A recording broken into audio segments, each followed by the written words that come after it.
Hello दोस्तों, आज की वीडियो में हम बात करेंगे स्पीच एक्ट थ्योरी के बारे में जो ऑफ्टन ने दी थी।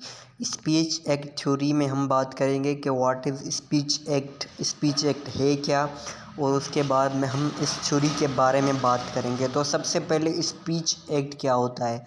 Speech act also called illocutionary acts कहते हैं इसको। Suggest that meaning can be explain in terms of action. जब हम बात करें, जब हम कोई मैसेज दे रहे हैं तो सिर्फ हम वर्ड्स एक्सप्लेन नहीं कर रहे होते, हम आल्सो एक्शन भी कैरी कर रहे होते हैं, एक्शन दिखाते हैं एक्शन की वजह से। So words can be use not only to present information but also to carry out action. मैंने आपको पहले ही बताया कि जो वर्ड्स हम यूज़ कर रहे हैं वो सिर्फ इंफॉर्मेशन नहीं देते बल्कि वो एक्शंस भी कैरी कर रहे होते, हम उन वर्ड्स में एक्शंस भी दिखाते हैं। It offers insight that many utterances are viewed as action. सो उसके बाद हम बात करें एग्जाम्पल ऑफ स्पीच एक्ट्स के एग्जाम्पल क्या होते हैं।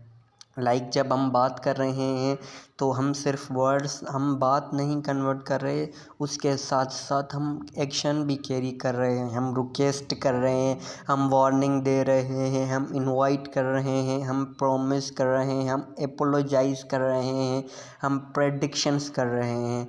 ये सारे एक्शंस हैं, ये स्पीच एक्ट के एग्जाम्पल हैं। और इनमें हम क्या कर रहे हैं, जब हम रिक्वेस्ट कर रहे होते हैं तो हम क्या कर रहे हैं, हम उसमें एक्शंस भी कैरी कर रहे होते हैं कि प्लीज़ सर। और उसके बाद वार्निंग दे रहे होते हैं तो हम उसमें भी एक्शंस कैरी कर रहे होते हैं। जो भी ये सारे एग्जांपल हैं स्पीच एक्ट्स के एग्जांपल हैं। तो when we speak do not only convey information but also request, assert, order, accuse, deny, threaten, apologise and so on. जब हम बात कर रहे होते हैं सो हम सिर्फ इंफॉर्मेशन कन्वे नहीं कर रहे होते बल्कि हम एक्शंस भी कैरी करते हैं, हम रिक्वेस्ट करते हैं, हम असर्ट करते हैं, ऑर्डर करते हैं, किसी को अक्यूज़ करते हैं या डिनाई भी करते हैं, एपोलोजाइज भी करते हैं। So these all things are comes in speech act.